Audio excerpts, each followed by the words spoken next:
کو لیے چلیں گے براہ راست وزیر قانون پنجاب رانا ثناءاللہ اس وقت میڈیا سے بات کر رہے ہیں۔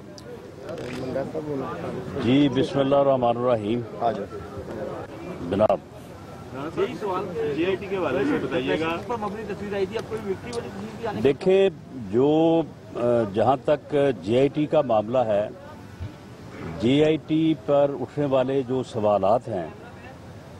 ان کا جواب آنا چاہیے اور لوگوں کی اس کے اوپر سیٹسفیکشن ہونی چاہیے۔ جے آئی ٹی سے متعلق جو واٹس ایپ سٹوری ہے اس کا ایک واضح اور ایک مدلل جواب جو ہے وہ لوگوں کے سامنے پیش ہونا چاہیے۔ اس کے بعد پھر جو پکچر جو باہر آئی ہے حسین نواز صاحب کی، اس کی ذمہ داری فکس ہونی چاہیے۔ یہ جو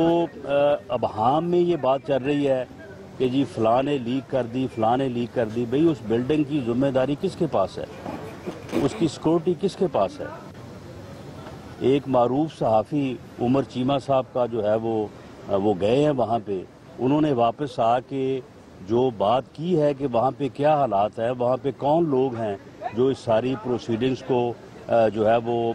دیکھ رہے ہیں اور وہاں پہ سیکورٹی سے متعلقہ معاملات کو جو ہے وہ کنٹرول کر رہے ہیں، تو اس سے یہ ہے، اس سے بڑی واضح ہو جاتی ہے یہ پوزیشن۔ تو اس لیے یہ ایسی چیزیں ہیں کہ ان کے متعلق جے آئی ٹی کو خود بھی اور معزز جو سپریم کورٹ کا بینچ ہے اس سے بھی ہماری مؤدبانہ جو ہے وہ استدعا ہے کہ ان چیزوں کا جواب آنا۔ یہ جے آئی ٹی اگر اس ماحول میں کام کرے گی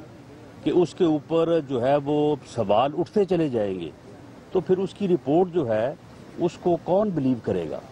اور پھر جو طریقہ کار ہے، سپریم کورٹ نے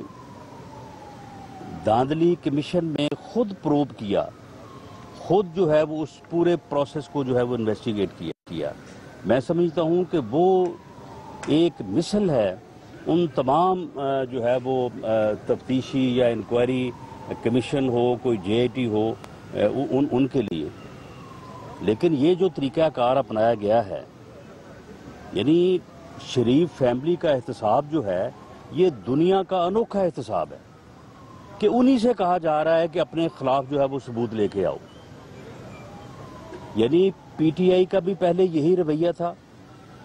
کہ الزامات پہ الزام، اور اس کے بعد عمران خان صاحب یہ کہتے رہے کہ جی یہ تو پکڑے گئے ہیں، ہمارے پاس ثبوت ہیں، اور اس کے بعد پھر انہیں شرم نہیں آئی اس دن جب سپریم کورٹ میں وہ پیش ہو کے کہہ رہے تھے کہ ہمارے پاس تو کوئی ثبوت نہیں ہے، ہمارے پاس تو سوائے یہ اخبارات کے تلاشوں کے اور ٹکڑوں کے ہمارے پاس تو کوئی چیز نہیں ہے۔ وہاں بھی یہی کہا گیا کہ جی یہ ثبوت لے کے آئے۔ اب جے آئی ٹی کا رویہ بھی یہی ہے کہ جے آئی ٹی جو ہے وہ کسی گواہ کو کہہ رہی ہے کہ جی آپ جو ہے وہ وعدہ معاف گواہ بن جائے۔ یہ ثابت کرتا ہے کہ ان کے پلے کچھ نہیں پڑا ابھی تک، جو وہ گواہوں کی جو ہے وہ ان کو دھونس دے رہے ہیں،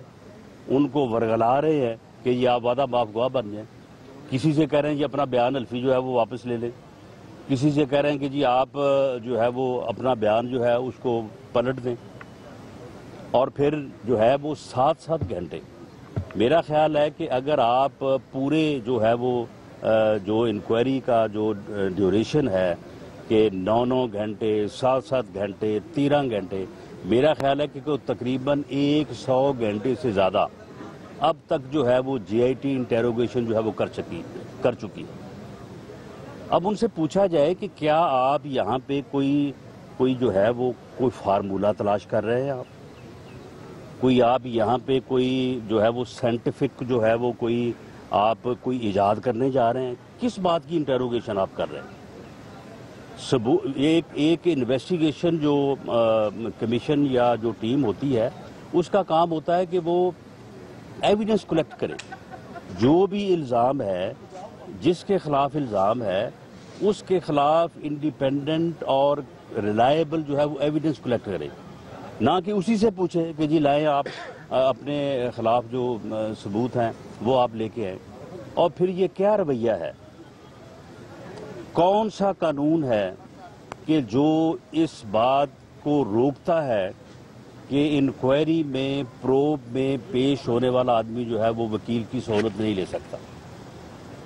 ایک ملزم جو ہے وہ کسی قتل کے کیس میں یا کسی اور ہینیس افینس میں جو ہے وہ حوالات میں ہوتا ہے، اسے وہاں پہ وکیل کی جو ہے وہ اسسٹنس یا گائیڈنس لینے کا اسے حق حاصل ہوتا ہے. وہ عدالت میں پیش ہوتا ہے، وہاں پہ وکیل جو ہے وہ اس کے ساتھ جو ہے وہ پیش ہوتا ہے. یہ عجیب جے آئی ٹی ہے. وہاں پہ یہ کہہ رہے ہیں کہ جی نہیں، ہم نے تو آپ جو میری بات مکمل ہو لینے دیں کہ جی ہم تو جو ہے وہ آپ کو جو ہے وہ وکیل جو ہے وہ پیش نہیں کرنے دیں گے. اور پھر اس کے بعد آپ یہ کہ ڈاکومنٹری ایویڈنس، حسن نواز صاحب کوئی آج سے 2 دن 3 دن قبل جو ہے وہ 7 گھنٹے کی جو ہے وہ انٹیروگیشن فیس کر